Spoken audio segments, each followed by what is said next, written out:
This is not the episode I wanted to do, and this is not the belt buckle I wanted to have. I'm Runner, I'm Son. and this is Runner and Son.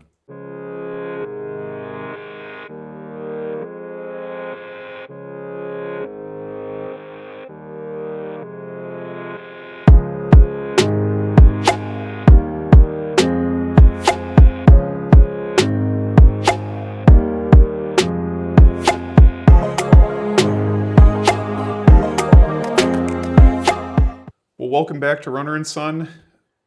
This entire season that we've had, at least for me, has been leading up to June 13th.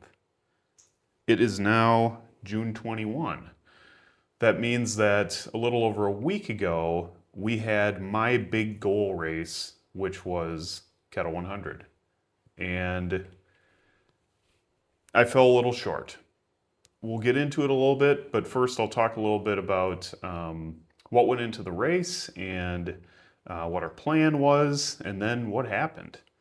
This is one of those episodes that you don't necessarily want to do, but in the words of, I think it was Jeff Browning in one of the Cocodona races, he was something like, and I know nothing like Jeff Browning. The guy's 50-something years old and just crushes races. But he was something like 5 or 6 miles from the finish line. I think he was in first place, and he got passed. 250-mile race, he got passed 5 miles before the finish line.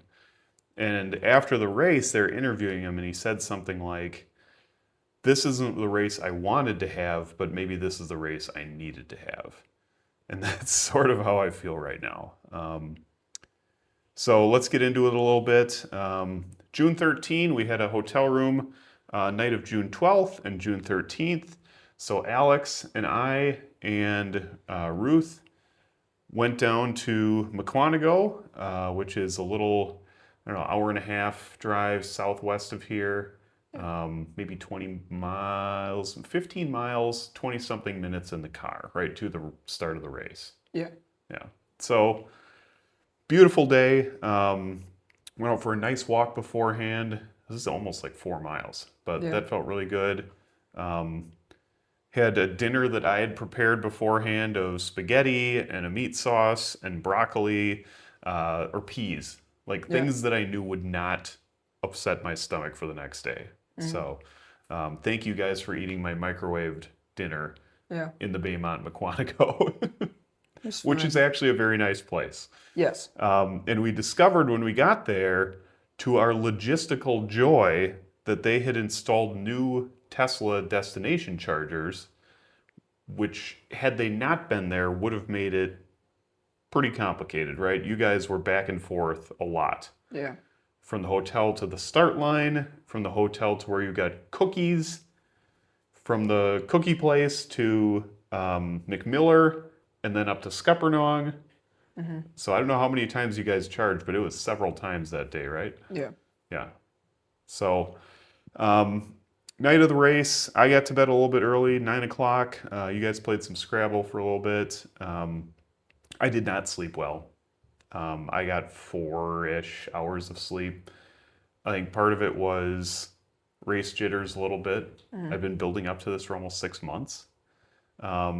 Part of it was the Baymont McQuantigo has what's basically double beds.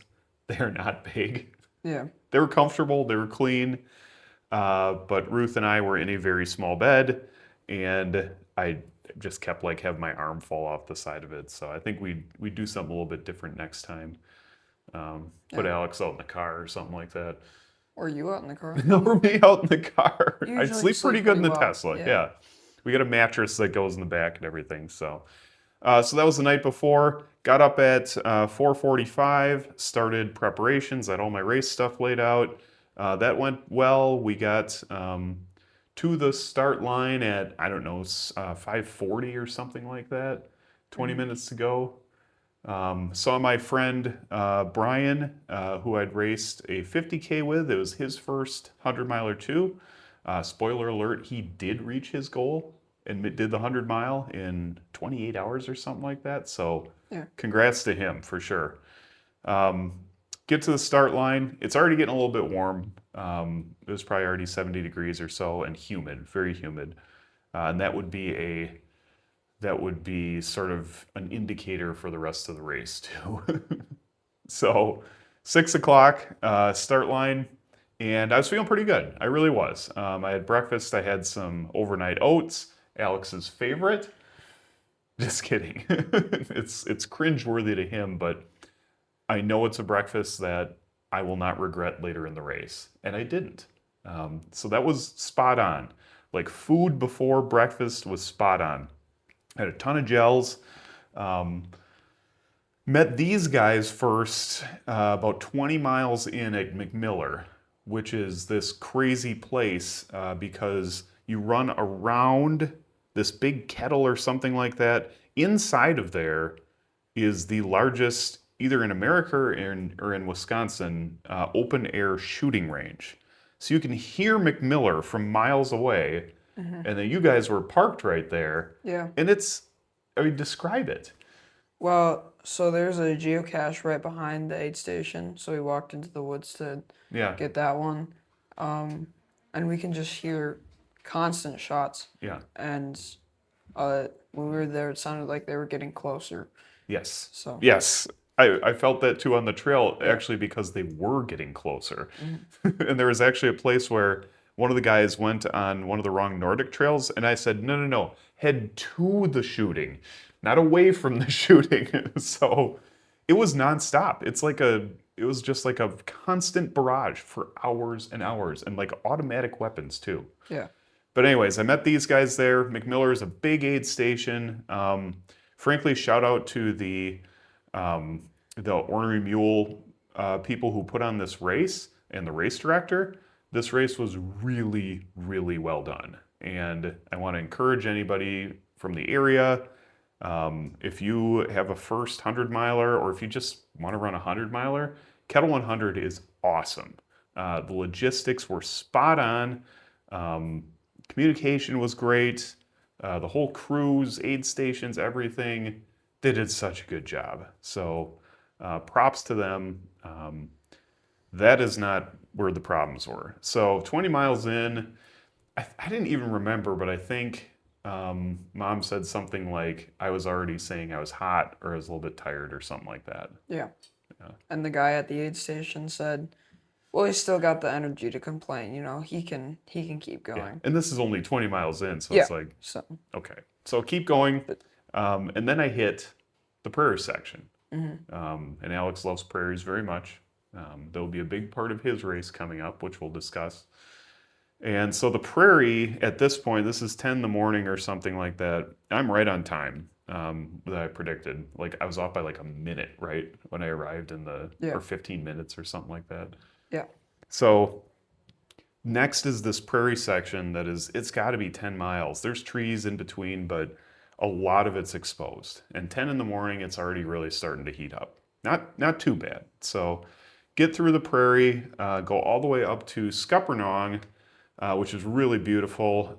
There is some pretty intense ice age trail there, but there's also some beautiful pine forests and stuff like that too. We did a 50K, 30K just 3 weeks before the race or something like that, right? Yeah. And you guys met me there, which I was not expecting. But as Alex said, is this a great surprise? And it was a great surprise. So Ruth and Alex had a box that I'd put together with all my stuff in there that they would bring out to each aid station. They had a chair for me to sit in. These guys were phenomenal, and I mean it. You really were. So, And the snackle box. And the snackle box.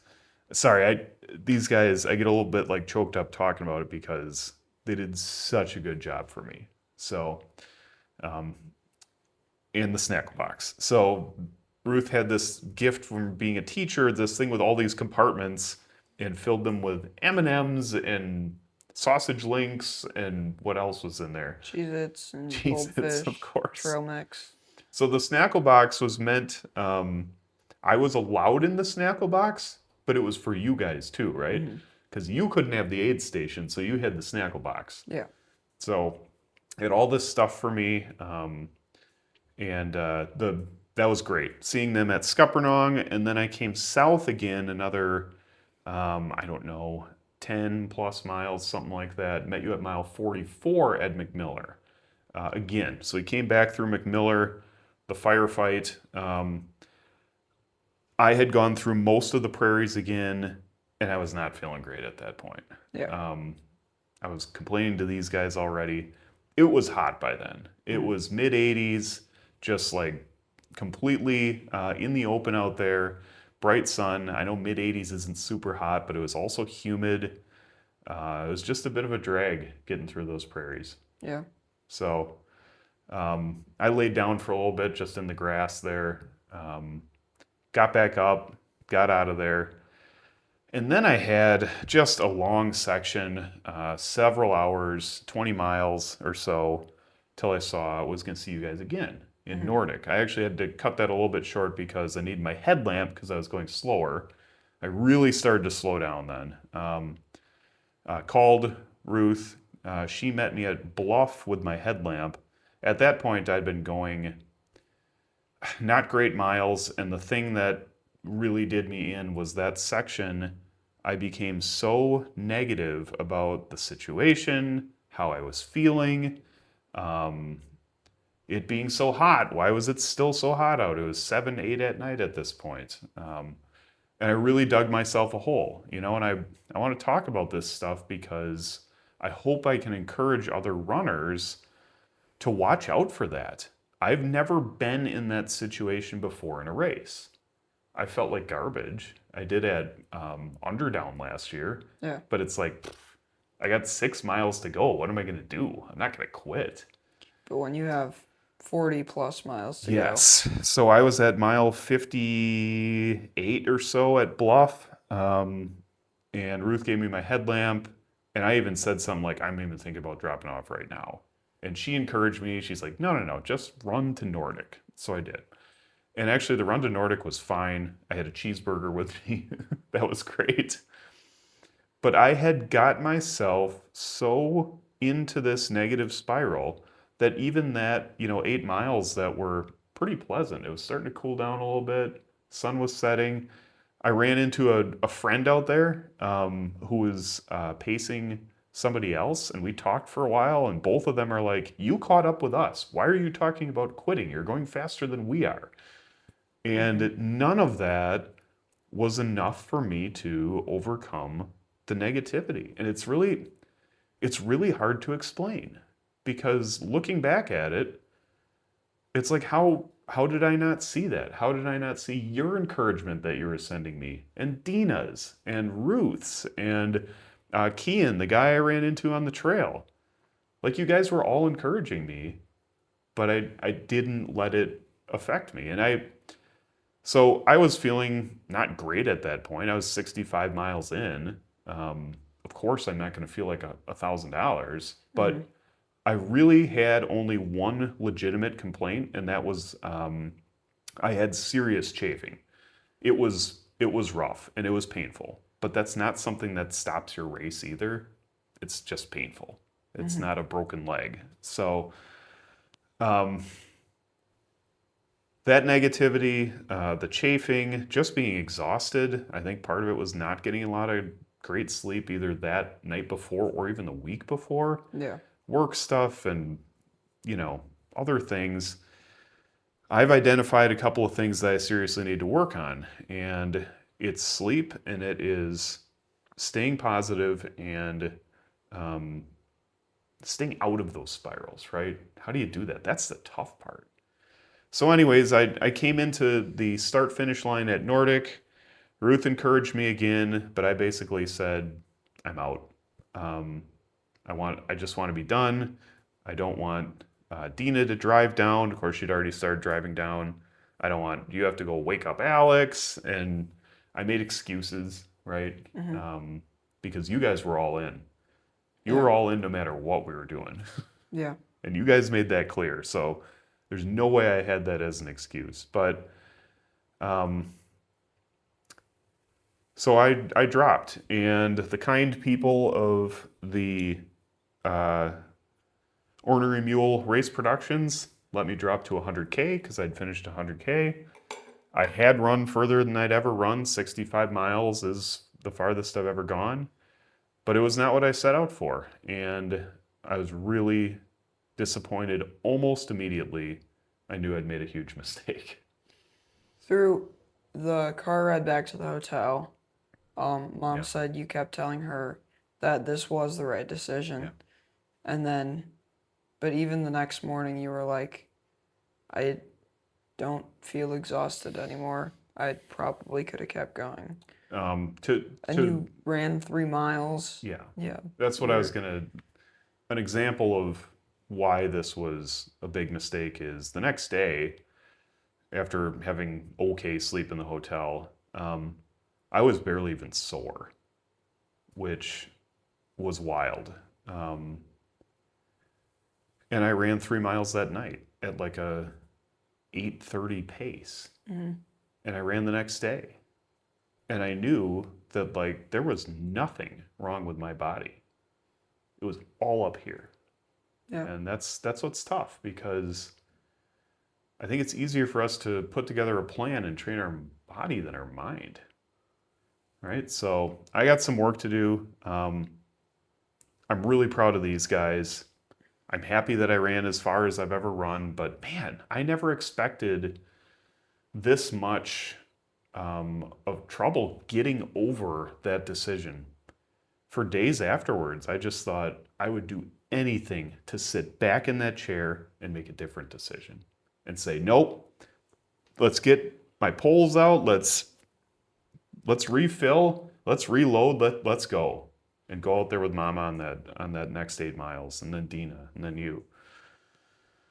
And that's been frankly hard to get over, and a little bit, not a little bit, it's been depressing. Because now I'm back to work, and it's like, well, it's done. That was my chance. So I'm moving forward.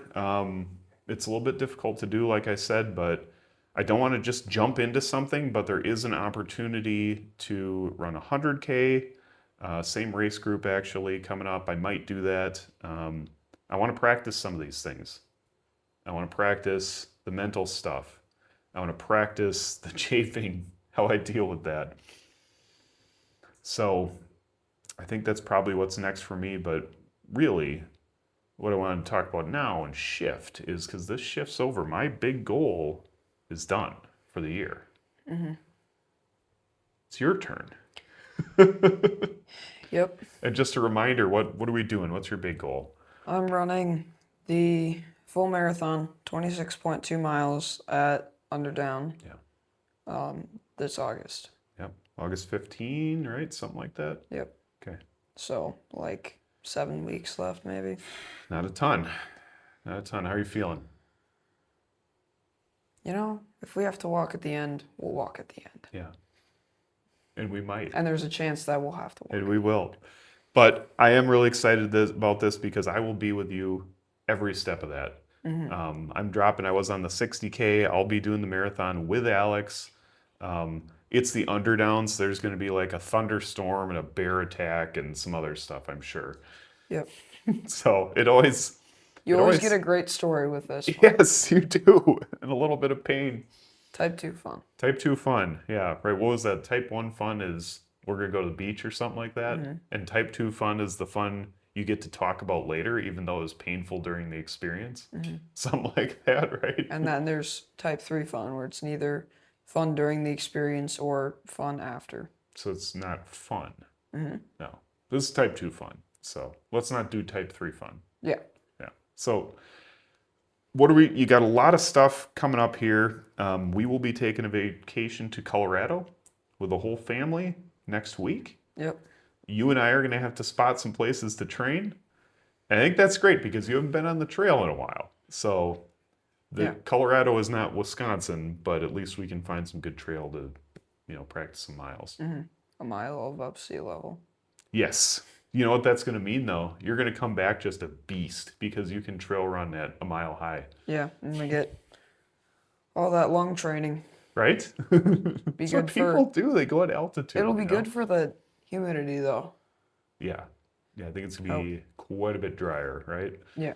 Yeah. So we got that coming up. Alex, then you have a service project after that, right? Yep. Is it a week after or something like that? After Colorado? Yeah. It's like 3 weeks after. 3 weeks after. Okay, so we End got of some July. training in the middle there Yep. that we can do in July, right? Mm-hmm. And we're gonna have to hit that because after that, service Yeah. project. So last week, before my service project, we're gonna do a long run. Yeah. I'm planning on. I probably won't be able to run the week of my service project, but I will be doing like we're building houses, right? So Yeah, it's it not won't a be day at the beach. sitting still. Type you 1 know. fun. It's And type 2 then fun. I have a week in between, Yep. so we'll hit that week really hard, and then I have camp, and that'll be Camp running and around then too. 1 more week, right? And yeah, that'll be more taper, Yeah. and then the last week I might do 10 miles or something, but then taper down. Yeah, it's not terrible when I think about it because the camp is taper week. The next week is taper week. If we have a good solid week in between there, not concerned. And I think we can do that. I think we can. You have to train around life, right? Yeah. And it just there's always going to be stuff. Mm-hmm. But we will. You mentioned it, but I think we're going to try and get up to the race course, right? Like July 11, I think. We'll head up to the Underdown and we'll actually run through a good chunk of what your marathon's going to be. Yeah, I'm thinking we do half marathon course, Sure. probably. Oh, that'd be great. 5 miles of regular underdown mountain bike. Yep. Lots of tall up and down. And then? And then 9 miles of prairie dells. 9 miles back in the dells, exposed. Uh-huh. So, probably going to be pretty hot, but that's what the race is going to be like too. Yeah. So, we'll get a campsite or a hotel or something like that. And then, yeah, that's what we got coming up. So, we'll probably try and do I'd love to do an episode about our trip to Colorado. That's going to be a riot. It's going to be a little bit unscripted, but we're going to find some cool trails and some fun stuff to do there. Yep. And then we'll do a little bit of a workup to what you're doing, and if I've decided whether to run another longer one this season or not. Yeah. All right. Anything else you wanted to bring up? No. All right. Well, thank you again for joining us. I think episodes like this are important because this is the reality. I have gone thus far able to finish every race I've put my mind to, except for this one. And that's real, and that's something that everybody's going to have to work through. So I'd like to hear your comments, like and subscribe, and thank you for joining us. And this has been Runner and Son.